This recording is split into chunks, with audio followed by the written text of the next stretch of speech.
É ver o quão competente a senhora Passy era, mas ele disse a ela que provavelmente eu deveria dormir por algum tempo. Assim que os dois homens deixaram o quarto, o marido da senhora Passy, que foi morto no início da guerra, e que está muitas vezes perto dela, controlando-me, e falou com sua esposa de uma maneira clara e probatória por cerca de 10 minutos. Ela estava atônita. Como ela comentou mais tarde, ela certamente não esperava uma sessão pequena a ser dada a ela durante uma operação dental. Quando o Major Passy parou de falar, eu imediatamente acordei, tão revigorado e toda lá, como se eu tivesse acabado de acordar de uma noite comum de sono reparador. Eu pulei do sofá e cheguei à minha própria cama, como se nada tivesse acontecido, e a senhora Passy me falou de algumas das coisas que haviam sido ditas por mim ao médico e ao dentista, parte das quais eu tinha consciência, embora eu não tivesse sentido nenhuma dor. Nós gritamos, sorrindo a respeito de algumas das observações feitas, pois sabíamos que nenhum deles saberia o que tudo aquilo significava, exceto que eu era um paciente muito peculiar.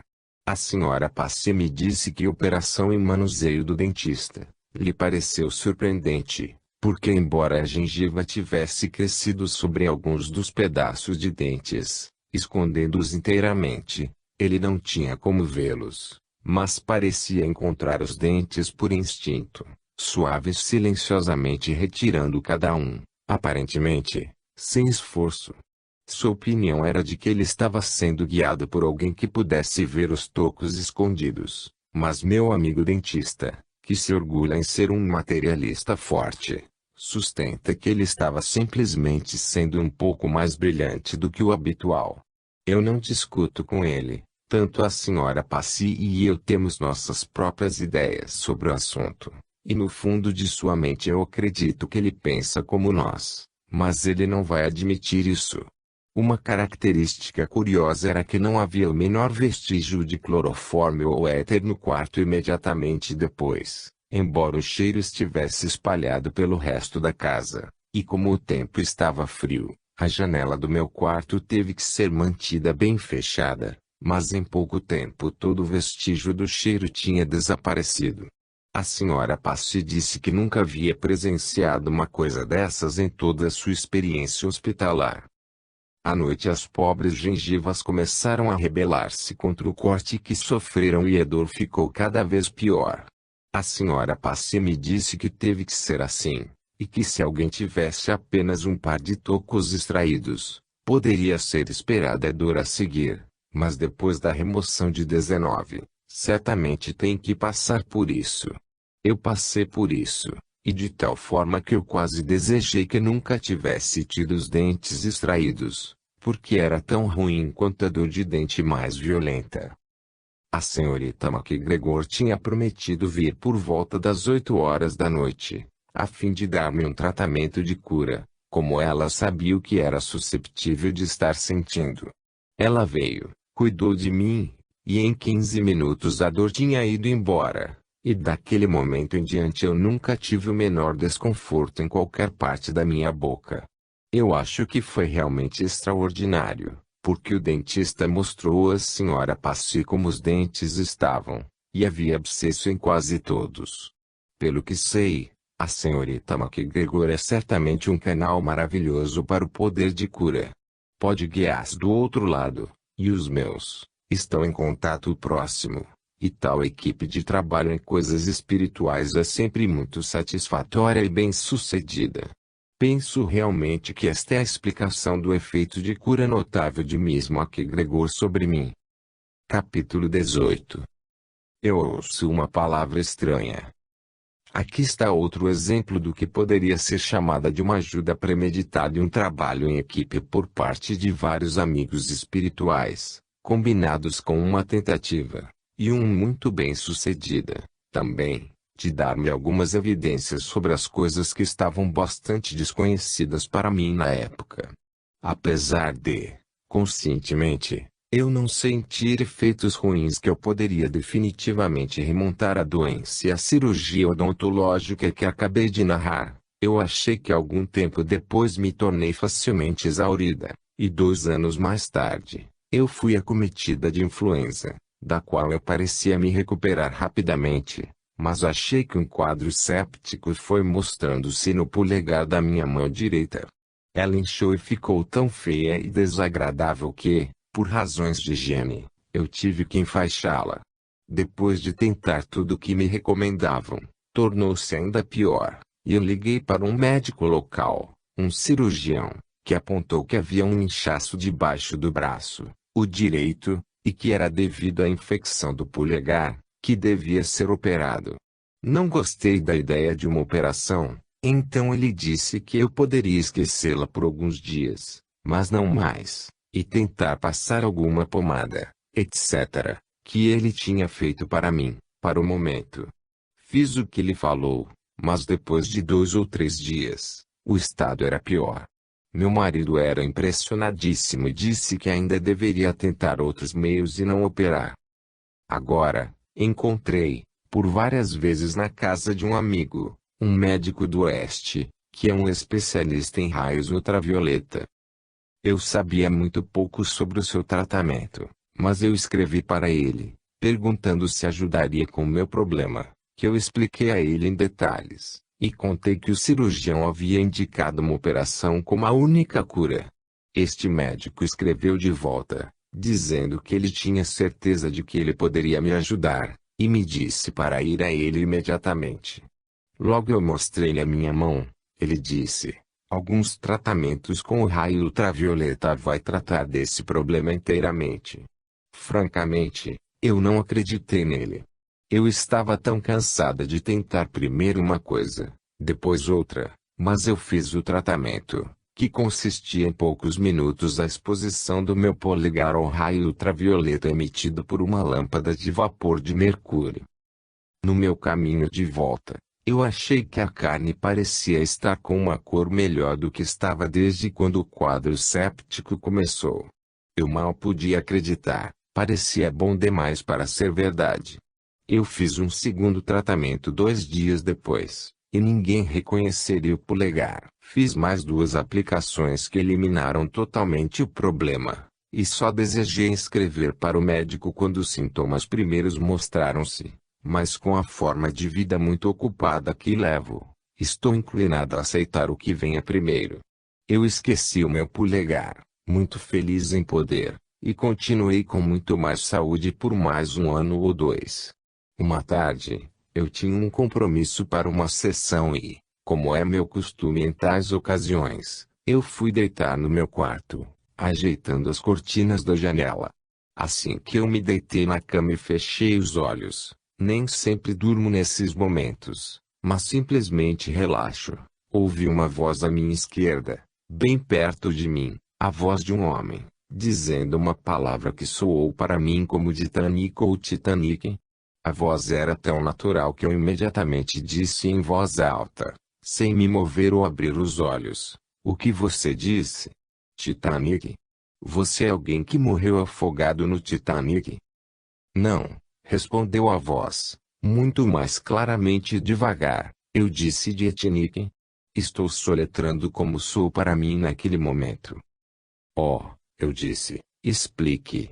O que significa isso? Eu não sei a palavra. Explique, mas eu não ouvi mais nada. Eu estava pensando sobre isso, imaginando o que a estranha palavra poderia dizer, e encontrei-me à deriva em uma condição psíquica. Eu vi, de forma clarividente, que havia várias pessoas ao meu redor. Suas formas não eram muito claras, mas eu vi um mais distintamente do que os outros, e reconheci-o como o senhor, um renomado cientista, que desencarnou recentemente, e que eu havia conhecido. Ele estava interessado no meu trabalho psíquico. Eu ouvi dizer algo sobre lembrar o meu polegar, mas era muito indistinto. Em seguida, tornei-me normal novamente. Levantei-me e desci as escadas, tentando decifrar o mistério.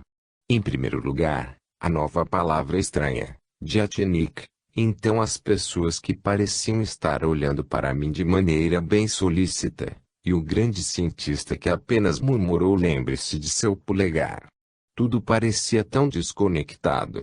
A sobrinha do meu marido, Rita Watkins, estava em nossa casa na época. Assim como a minha acompanhante tinha acabado de chegar, eu disse apressadamente: Rita, você já ouviu a palavra de Etinique, e você sabe o que significa? Nunca ouvi na minha vida, ela respondeu. Nem eu disse, e eu a deixei um pouco confusa, pois não havia tempo para explicar. Durante o chá, depois da minha sessão, eu contei a Rita sobre a minha experiência intrigante.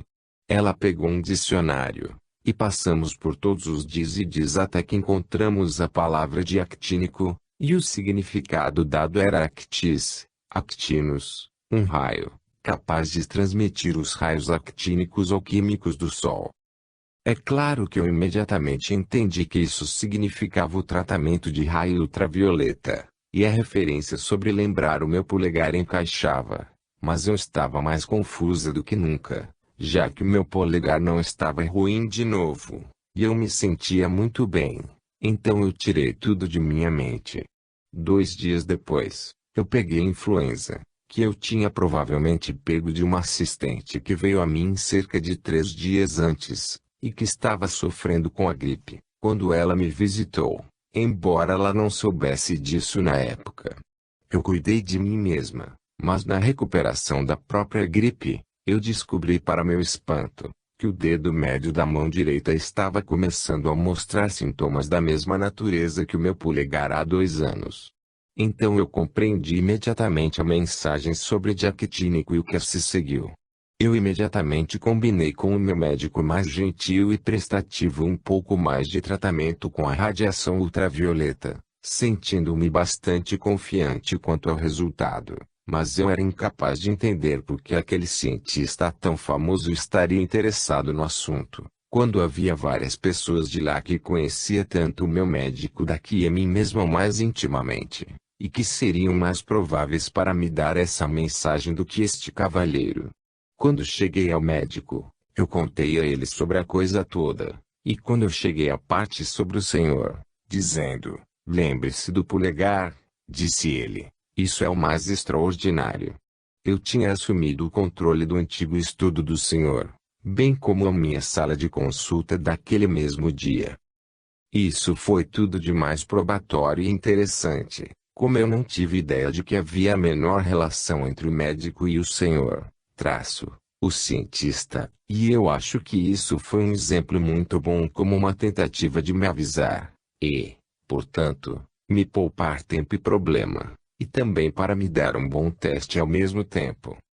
Estes incidentes simples e caseiros dão uma sensação muito feliz de estar sendo vigiado, ainda, como eu quero fortemente para impressioná-lo, sem qualquer coerção ou interferência com a vontade ou a liberdade de escolha. É este interesse sábio e simpático por parte de nossos amigos espirituais que se aprecia tão profundamente. É tão livre de intolerância ou crítica cruel, porém é muitas vezes dito algo desagradável sobre si mesmo, quando os nossos amigos desencarnados acham que é necessário. Capítulo 19. O outro lado do muro. A morte não pode dividir o tempo. Pois não é como se a rosa tinha subido o meu muro do jardim, e floresceu no outro lado. Apontarei. Sim, mas onde? Onde é este outro lado invisível e misterioso? É a questão geralmente feita pelo homem comum ou uma mulher que não sabe nada sobre a comunicação espiritual, mas que quer ser capaz de ver, sentir e compreender a terra do além, assim como ele pode em Glasgow, Manchester, ou em qualquer outro lugar na Terra. Caso se fale sobre Hong Kong, e diz a uma pessoa que um amigo em comum foi obrigado a ir para aquele lugar por razões comerciais, e que ele nunca poderia ser capaz de retornar ao seu país natal, ele aceita a notícia com certa serenidade, e sem argumentos quanto à tangibilidade e à realidade de Hong Kong. Mas se a pessoa tinha que dar a notícia a ele que seu amigo tinha ido para a terceira esfera no mundo espiritual, mas que seria consideravelmente mais fácil para ele se comunicar daquele lugar do que se tivesse ido para Hong Kong, ele dificilmente acreditaria.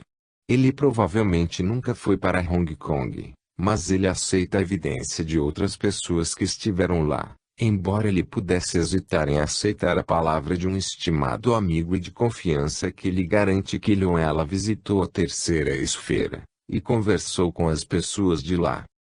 Se alguém fez um censo das pessoas que vivem na Grã-Bretanha que disseram que tinham ido à terceira esfera, e que todos deram provas disso, e outro censo de pessoas que disseram que tinham estado em Hong Kong, acho que o primeiro ganharia do último numericamente a um grau surpreendente.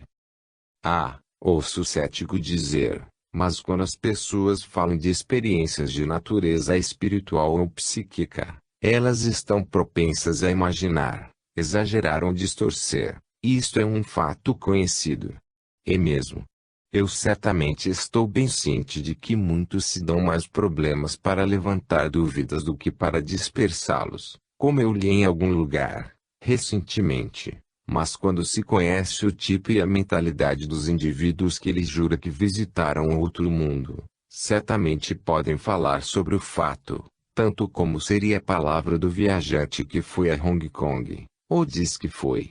Talvez algumas das pessoas que dão uma descrição longa e um pouco chata de suas viagens para Hong Kong, Birmingham, ou Onderdite, conforme possa ser o caso, estejam realmente exagerando, extraindo de sua imaginação. Ouvindo-as muitas vezes eu acho que elas estão, mas a dúvida de alguém quanto à sua veracidade não apaga Hong Kong, Birmingham, ou Onderdite da existência. Eu visitei a Terra do Além. Eu só posso contar sobre isso, e sobre o que eu vi lá. Eu não posso fazer você vê-la, ou acreditar que eu fiz isso, mas provavelmente vai interessar você ouvir sobre isso. Não, eu não sei onde fica o mundo espiritual, em um sentido geográfico. Parece tão perto. Talvez esteja realmente ao nosso redor, o outro lado deste lado. A morte é uma porta com dois lados e o outro lado a que pertence a imortalidade, que é realmente mais nosso do que o presente. J. M. Black. Nossos comunicadores espirituais dizem que isso é verdade, e muitas vezes nos dizem que podemos vê-los, e ouvi-los, se pudéssemos apenas estar em sintonia com eles. O desenvolvimento do clarividente ou a faculdade clareaudiência é simplesmente isso. Aprender a sintonizar mesmo o melhor médium é opinião, uma pessoa especialmente talentosa, mas é aquele que, através de esforço concentrado ou aptidão temperamental, ou ambos, tem sido capaz de desenvolver a capacidade de sintonizar rápido e perfeitamente. É a minha opinião honesta, e estou apoiada nela por um grande número de comunicadores espirituais, que se alguém quiser desenvolver psiquicamente, deve-se tomar temperamento e mentalidade em primeira mão. Não adianta pensar que um dia, eu realmente sinto que eu obtive o poder psíquico. Eu vou em frente e desenvolvê-lo, e no dia seguinte dizendo, eu não acredito que consegui finalmente. É preciso perceber a possibilidade disso o tempo todo. Outras pessoas, bastante sensatas, pessoas comuns, tem desenvolvido esses chamados poderes sobrenaturais, por que não você? Quando penso em todos os médiuns e videntes de sucesso, profissionais ou não, que conheço pessoalmente, sou forçada a admitir que elas são pessoas extremamente racionais e práticas, gostam das coisas simples e saudáveis da vida, e muito impaciente com qualquer coisa que saboreia do tipo bombástico ou sensacional. Desenvolver as faculdades psíquicas significa levar uma vida tranquila, que alguns interpretam como maçante, mas pode ser ocupada e tranquila, uma vez que se aprende o que é o verdadeiro significado de ambos os estados. Em um capítulo posterior, espero dar-lhe algumas dicas sobre como desenvolver as faculdades ordinárias da clarividência, clareaudiência, e outros meios de comunicação. Mas neste próximo quero contar-lhe como eu comecei a perceber que alguém poderia deixar o corpo físico durante o sono, e encontrar-se do outro lado da porta de J. M. Black. Depois de ler experiências de outras pessoas fora do corpo, eu desejava ser capaz de fazer o mesmo, E eu repetidamente pedi a Fede e a meus outros amigos espirituais se eles me ajudariam a deixar meu corpo físico, e quando voltasse me lembrar onde eu estive, e o que eu tinha feito. Fiquei impressionada por ter que deitar-me, bem plana, em uma sala bastante escura, assim de tempos em tempos, quando era conveniente, retirava-me para o meu quarto por 1 hora à tarde, pois eu descobri que eu não conseguia nada à noite, exceto os sonhos ridículos que, em peneirar, eu normalmente poderia traçar em alguma origem muito mundana. Capítulo 20. Eu tenho uma aventura extraordinária. Por algum tempo, nada de extraordinário aconteceu, até que uma tarde, eu estava descansando em minha cama no meu quarto, parcialmente escuro, quando senti uma estranha sensação de estar sendo levantada acima da cama. Eu não podia sentir a cama com meu corpo físico. Eu pensei estar saindo do meu corpo físico, e fiquei atenta e interessada e um pouco animada, mas imediatamente a sensação de flutuar no ar me deixou. Agora eu sei que eu deveria ter me mantido calma e não pensei sobre o que ia acontecer a seguir, mas esta foi minha primeira experiência do tipo. Eu comecei a me perguntar se eu poderia estar indo para algum lugar em meu corpo astral, em algum lugar no plano terrestre ou em algum lugar no mundo espiritual. Estava excitada, mas logo fiquei normal e percebi-me descansando na cama. Eu pensei, eu não podia sentir a cama há 2 minutos. Eu não acho que eu estivesse imaginando.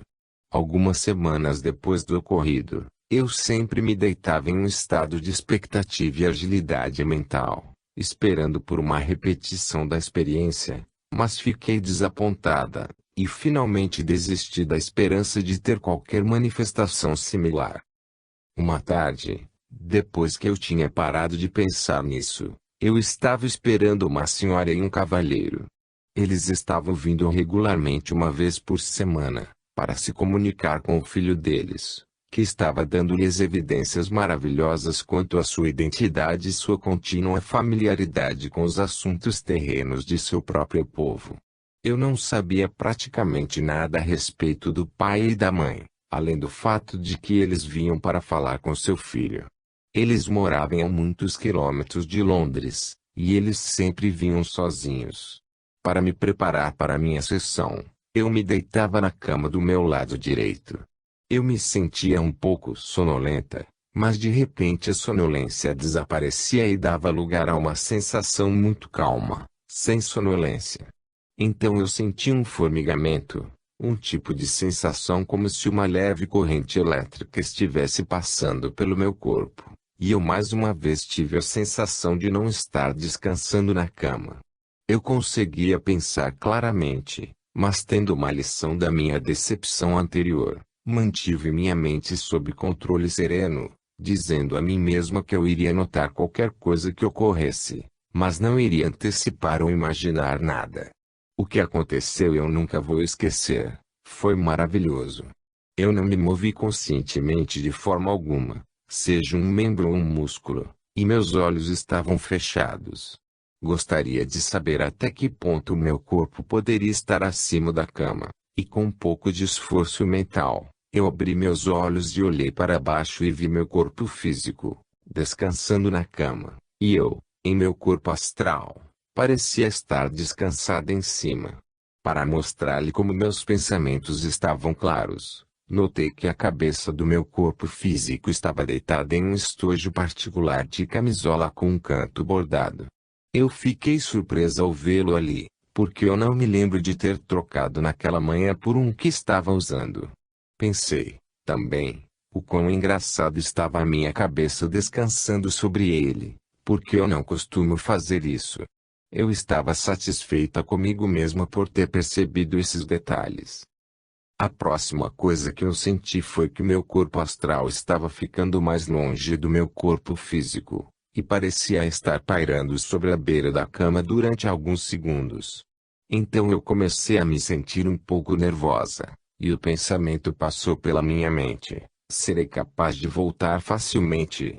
Essa pergunta e um leve medo me chamaram de volta em direção ao meu corpo físico. Mas meu interesse levou a melhor sobre o meu medo, E eu pensei, aconteça o que acontecer, deixe-me passar com ele. No momento em que o determinei, fiquei consciente do meu marido abrindo nossa porta do apartamento, que produz um ruído leve ao ser aberta, e falando com alguém no corredor lá fora. Ele estava falando em voz baixa, para não me incomodar. Eu pensei, gostaria de ir e ver com quem está falando, e eu não sei como isso aconteceu, mas eu me encontrei imediatamente de pé no cotovelo do meu marido na porta do apartamento. Eu não estava ciente de ter passado pela porta do quarto, que estava fechada, mas lá estava eu.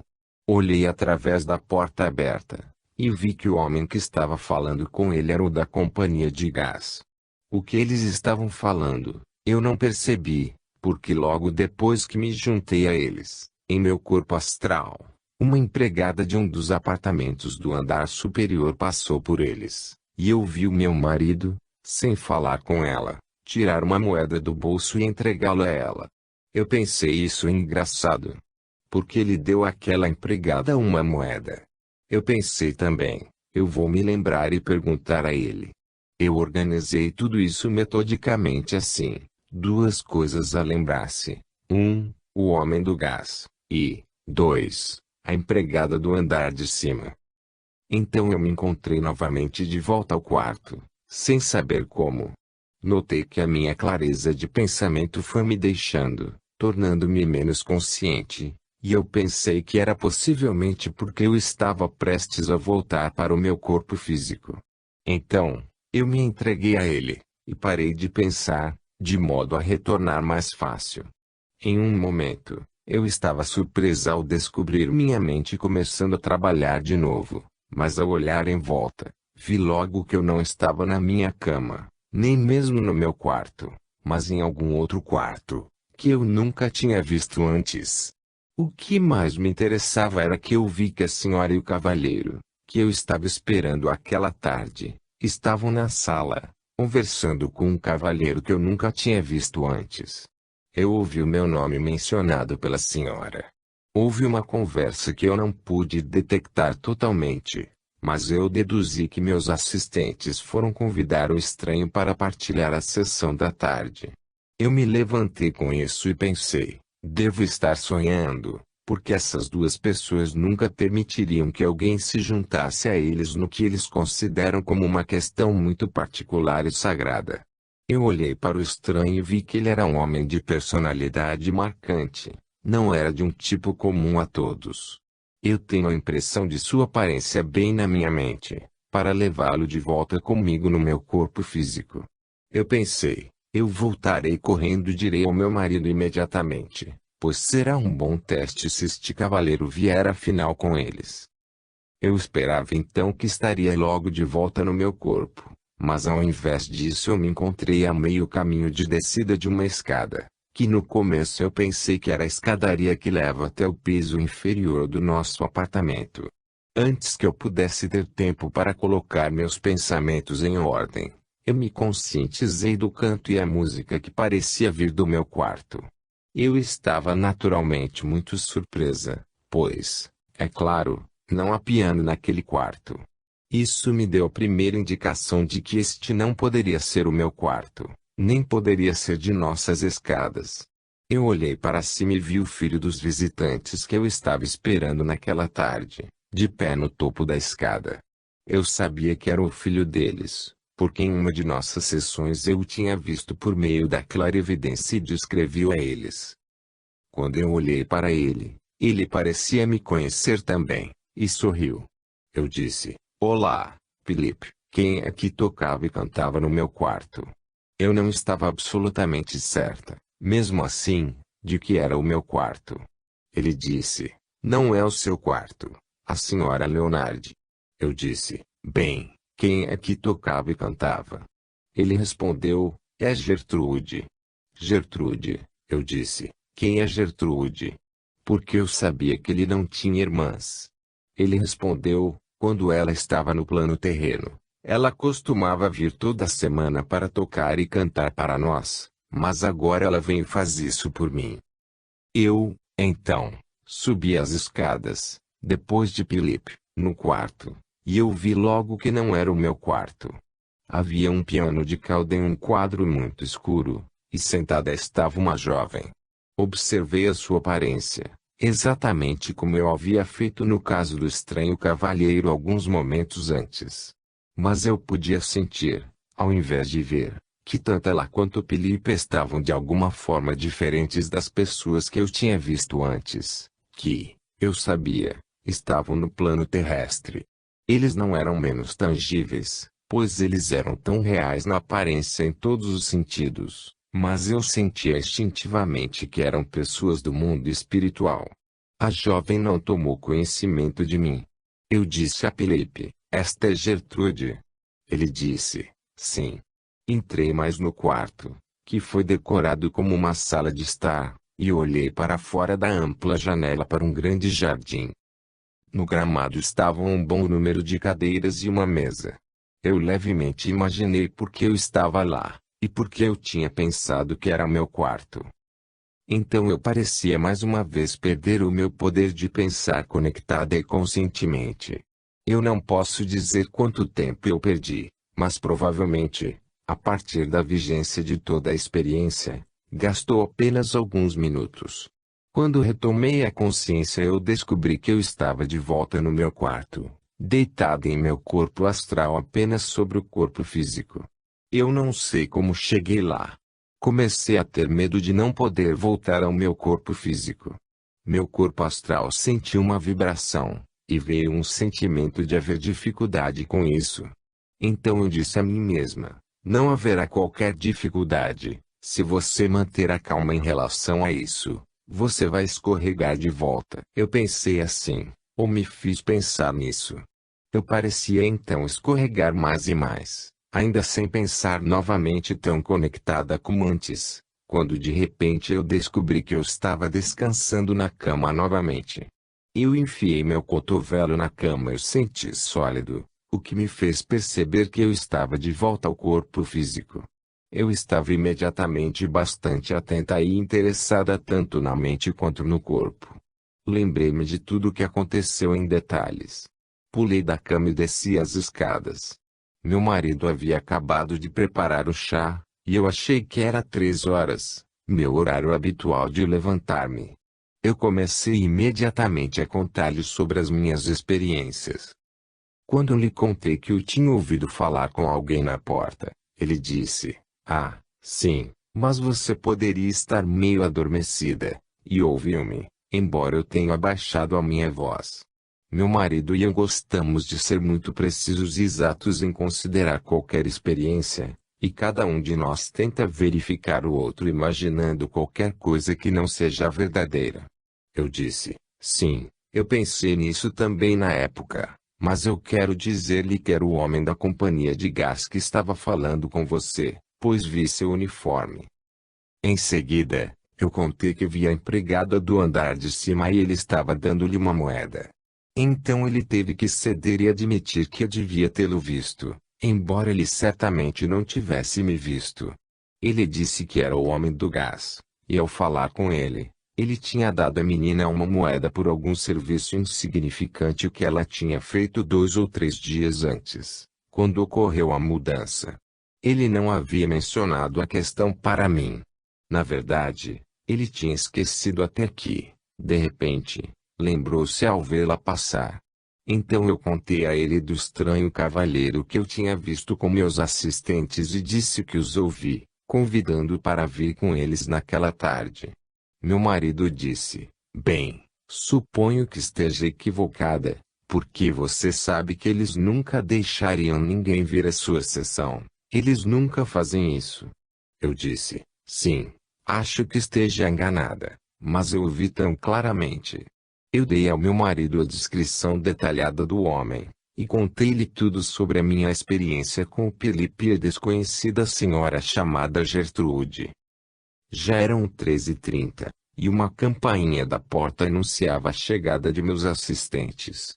Meu marido subiu para deixá-los entrar como de costume, e 1 ou 2 minutos depois, ele desceu, parecendo bastante animado e disse, por Deus, você estava certa, pois eles trouxeram o cavalheiro que você descreveu para mim. Fiquei espantada, e exclamei, eles trouxeram um cavalheiro com eles? Ele respondeu, sim, como você o descreveu. Eu disse, você não acha simplesmente que seja parecido com ele, não é? De qualquer forma, eu vou vê-lo por mim mesma quando subir. Quando eu entrei no quarto e vi que o estranho era idêntico ao homem que eu tinha visto quando no meu corpo astral, que eu mal sabia como me recompor e falar de uma forma normal com os meus assistentes. Eu não conseguia nem me recompor antes da sessão para lhes dizer alguma coisa sobre a minha experiência. A senhora explicou que aquele era o seu irmão, que ela tinha falado a ele sobre mim, naquela tarde, e tinha convidado para vir com eles. Então ela não poderia me deixar saber de antemão que ela estava trazendo-o. Eu dei-lhes a sessão, mas tão logo acabou, o irmão teve de sair às pressas para pegar um trem. Nisso, eu contei à senhora e ao cavalheiro sobre minhas experiências. Quando eu mencionei a parte sobre Gertrude, a senhora disse, isso é maravilhoso, porque Felipe tinha uma prima chamada Gertrude, que sempre vinha uma vez por semana para tocar e cantar para nós. Continuei a descrevê-la, e a senhora disse, essa é uma excelente descrição. Gertrude, ela disse, desencarnou cerca de 6 anos antes, e Felipe, Essa foi a melhor prova para mim que a minha experiência tinha sido uma coisa real e não apenas um sonho, porque eu nunca tinha tido conhecimento até mesmo da existência de Gertrude, embora eu soubesse de Felipe. O seguir, eu descrevi o quarto onde eu tinha visto Felipe e Gertrude, e a senhora disse que era exatamente como a sua sala de estar em casa, 100 quilômetros de distância.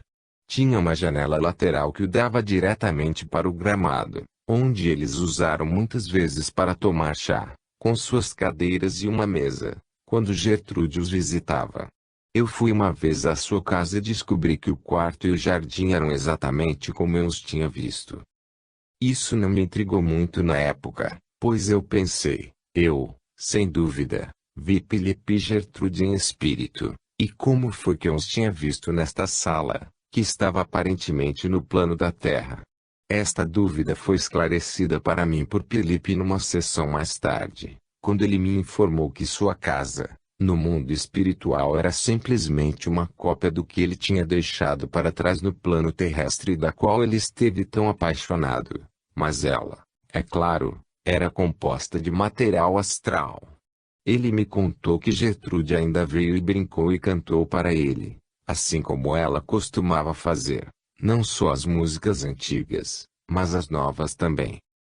1 ou 2 semanas depois, eu saí do meu corpo novamente, mas desta vez eu não tinha o menor nervoso. Eu vi Felipe em pé perto da minha cama, como se estivesse esperando para me levar a algum lugar.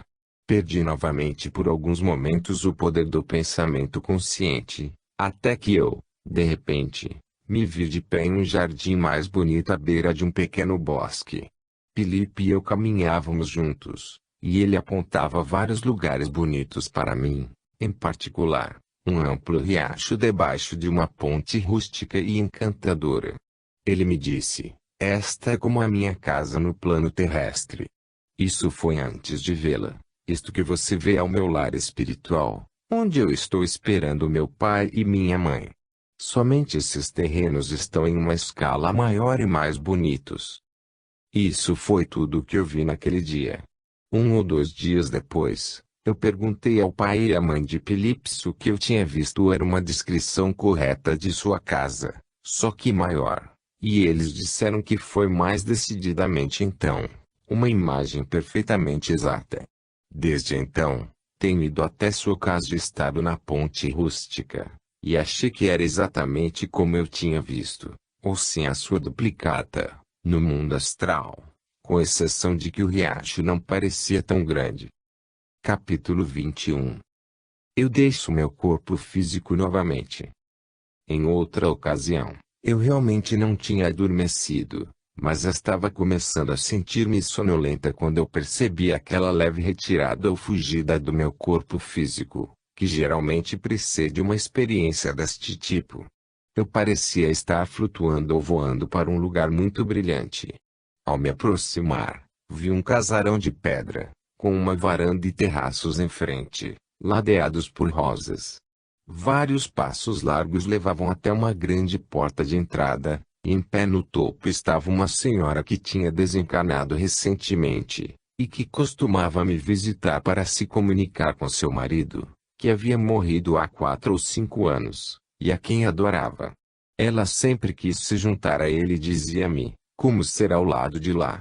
Bem, não importa muito como seja, contanto que o meu amado George esteja lá, e nós podemos ter nossa própria casa e jardim como tivemos na terra. Quando ela me viu caminhando em sua direção, ela sorriu, e estendeu as mãos para mim, ansiosamente. Sua expressão era de felicidade radiante, com que frequência se é forçado a usar a palavra radiante ao descrever as pessoas e a vida do outro lado. É a única palavra que se encaixa. Ela era uma mulher bonita, e eu notei que ela estava vestida com tanto cuidado como nunca, porém fiquei intrigado ao ver que ela estava usando um vestido um pouco antiquado, e quando ela vivia na Terra, todos os artigos de sua roupa tinham que ser de última na moda. Este vestido em particular era apertado, em formato de princesa, feito de rendas creme, e tinha uma pequena cauda. Acabando de notar esses detalhes, eu me vi sendo atraída de volta ao meu corpo novamente. Alguém tinha batido na porta do meu quarto, e eu acordei, sentindo-me um pouco decepcionada por não ter sido capaz de falar com a minha amiga, ou ela comigo. Mas eu tinha trazido a impressão de que ela estava completamente feliz. Depois descobri que o vestido de renda foi um dos que o seu marido adorava vê-la usando quando estava na Terra. Eu nunca mais a vi, mas às vezes ela me trazia o cheiro de rosas vermelhas, às vezes violetas, as quais ela gostava muito. Meu marido e eu, às vezes, caminhávamos por um campo vazio no inverno, e subitamente, ficávamos banhados por um ou outro destes aromas. Nós cheirávamos simultaneamente, o que é comprobatório e satisfatório para nós dois. Acontecem sempre nos mais improváveis lugares. Minha amiga sempre usava violetas frescas, sempre que era possível, e usava rosas vermelhas em sua casa para fins decorativos, dentro e fora da temporada, pois eles estavam conectados com todas as nossas memórias relacionadas a ela. Entre meus muitos assistentes estava um oficial do exército aposentado, um homem intelectual muito forte. Eu vou chamá-la de Coronel Halifax, embora esse não seja o seu nome. Sua esposa tinha desencarnado há mais de 1 ano ou 2 quando ele veio pela primeira vez para a sessão, e ele sentiu sua perda terrivelmente.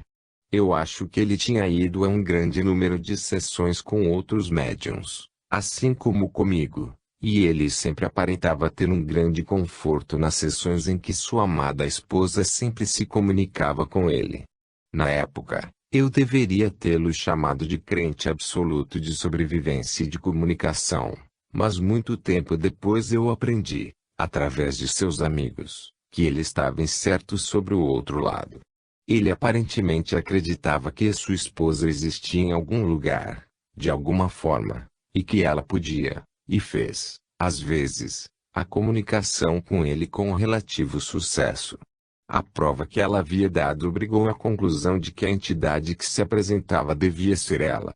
Mas como ela vivia, ou onde, e de que maneira ele iria encontrá-la novamente, se ele já encontrou, eram questões sobre as quais ele nunca chegou a qualquer conclusão bem definida ou satisfatória. Sem dúvida, o sentimento de que a sua esposa o tinha enviado alguma mensagem havia mudado tudo, de um homem de coração partido para um que encontrou a vida suportável, para revelar o mínimo disto, e ele iniciou muitas outras pessoas para o assunto que o tinha ajudado a superar as dores mais agudas de sofrimento. Eu diria que a idade dele era entre 50 e 55 anos e ele era muito ativo, de modo que ninguém pensava nas chances do Coronel Halifax desencarnar. Naquele momento, entretanto, um incidente um tanto curioso ocorreu e eu devo contar a vocês. Coronel Halifax ocasionalmente tomava notas para outros assistentes, e tinha o hábito de acompanhar um senhor em particular às suas sessões comigo. Um dia eu estava esperando por eles, e tinha corrido até o meu quarto alguns minutos antes de eles chegarem, para pegar um lenço ou algo parecido, e eu olhei pela janela, que dava para a estrada, e vi meu assistente com o Coronel Halifax, andando um pouco atrás dele. O assistente abriu o meu portão, e o Coronel Halifax o seguiu em seu caminho. Eu saí do meu quarto e, inclinando-me sobre o corrimão, chamei meu marido, que nem sempre ouvia a campainha da porta da frente distintamente. Eles estão aqui, abra a porta, e voltei para o meu quarto por um momento. Quando desci, meu marido disse, o assistente está sozinho. O Coronel Halifax não veio. Por que você diz que eles estão aqui? Eu respondi, porque eu vi o Coronel Halifax tão claramente quanto vejo agora. Ele deve ter vindo até a porta com o assistente, e depois foi embora novamente antes de você abri-la. Então eu fui para a sala de estar e meu assistente me disse que o Coronel Halifax não pode acompanhá-lo, pois teve um compromisso anterior. Eu não gostei do fato de maneira alguma. Eu não gostei disso, porque uma ocasião, quando eu pensei ter visto uma pessoa, e, em seguida, descobri que ele ou ela não estava lá, aquela mesma pessoa havia desencarnado logo depois. Eu não posso explicar isso.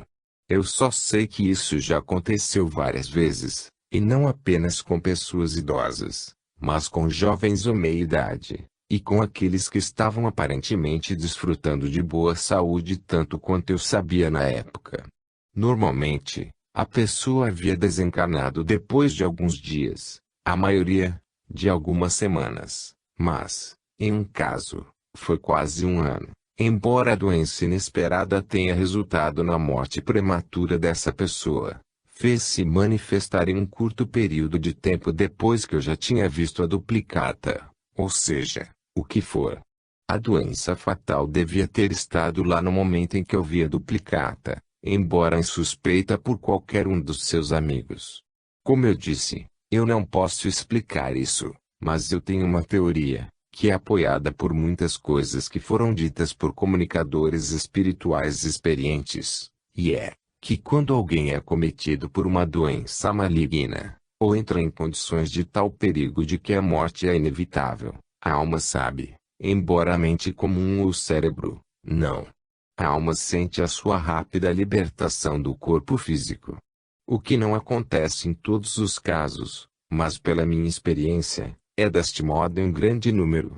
Eu acho que a alma sabe muito do que chamamos de futuro, a sombra do amanhã. Alguém me disse para chamá-la, que é, talvez sabiamente, escondida da consciência ordinária.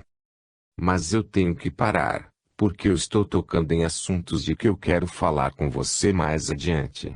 No momento, eu quero te dizer sobre o Coronel Halifax.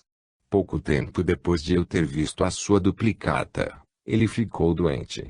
Seu problema foi diagnosticado como apendicite, e ele estava preparado para a cirurgia habitual, mas, aparentemente, os cirurgiões descobriram que o apêndice não precisava ser removido afinal de contas, e o corte foi costurado. O Coronel Halifax parecia estar se recuperando, mas alguns dias depois da tentativa de operação, ele desmaiou e morreu de insuficiência cardíaca.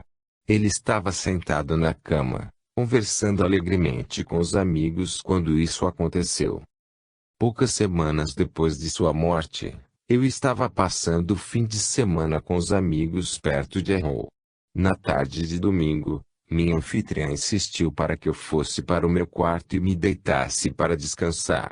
Eu me preparava para cochilar. Em vez disso, comecei a me sentir bem acordada, mas senti a mesma sensação de deixar meu corpo como eu descrevi antes. De repente, eu me vi de pé em um jardim muito bonito, repleto de todo tipo de flor. Um pouco mais à esquerda havia uma casa. Olhando em volta, eu sabia que fui autorizada a visitar o mundo espiritual novamente. Enquanto eu estava no jardim, notei que perto de mim do lado direito havia uma longa madeira derramada. Eu caminhei. O lugar parecia uma pequena obra de engenharia.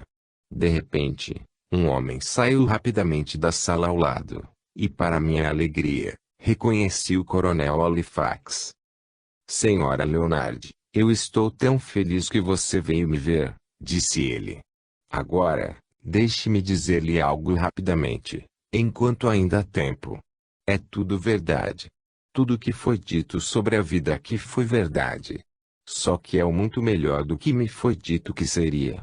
Ele disse isso com grande ênfase, como se ele desejasse me impressionar com o sentido de sua felicidade.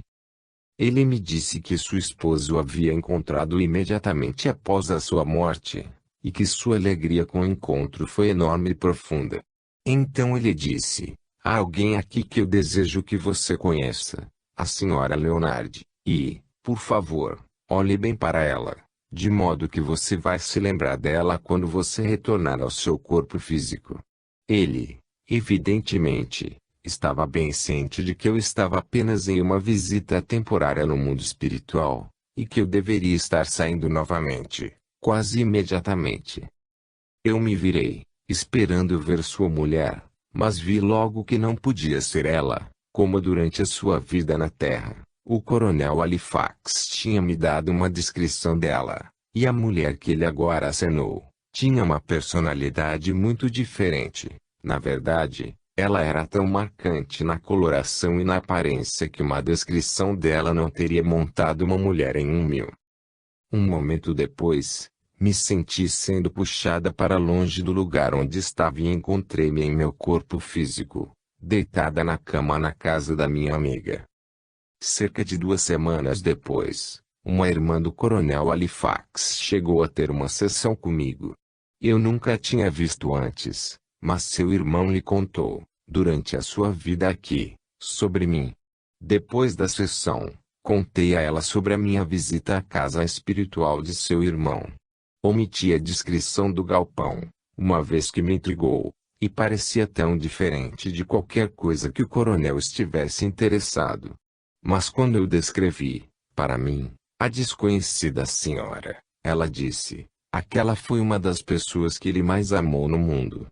Ela era a tia que o criou, tomou o lugar de mamãe para ele. Ele foi dedicado a ela, até o momento em que ela morreu. Fiquei satisfeita ao ouvir isso, e tinha certeza de que a mente crítica e inteligente do Coronel Halifax tinha arranjado para que eu conhecesse sua tia ao invés de sua esposa. Como ele sabia que eu nunca tinha ouvido falar da existência dela, e seria muito mais probatório para mim, sem interesse, iria me provar que eu realmente tinha estado em sua casa espiritual e o tinha visto. Era apenas como o Coronel Halifax pensava em tudo isso, pois ele sempre esteve muito interessado em provas. Poucas semanas depois, a irmã desencanou, também, muito de repente. E foi bom sentir que seus últimos dias foram mais felizes porque ela ouvira falar de seu irmão. O galpão da engenharia ainda ficou na minha cabeça. Eu não podia imaginar qual a conexão que havia com o Coronel Halifax.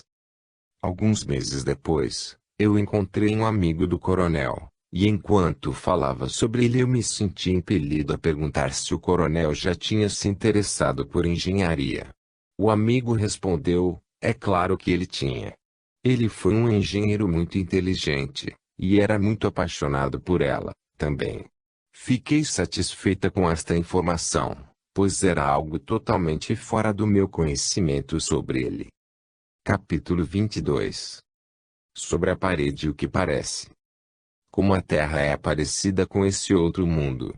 Pelo menos, essa parte dele que eu vejo quando visito os diferentes amigos que já desencarnaram. Parece haver casas, jardins, prados, bosques, lagos, mas nunca vi o que eu chamaria de uma cidade industrial, uma cidade com mina de carvão, ou qualquer coisa que se aproxime a isso, pelo menos, não no plano em que eu vi normalmente, ou no cotidiano das pessoas como o Coronel Halifax e os meus outros amigos. Que existem outras condições além desta terceira esfera, como é chamada, eu estou bem ciente. Eu nunca fui para as mais altas, ou se fui, Eu não lembro quando volto para minha condição física novamente. Nós, provavelmente, muitas vezes visitamos a terceira esfera durante o sono, mas podemos esquecer ao despertar. Sem dúvida, assim como existe o mundo físico, ou condição, existe o mundo espiritual ou etéreo, ou condição.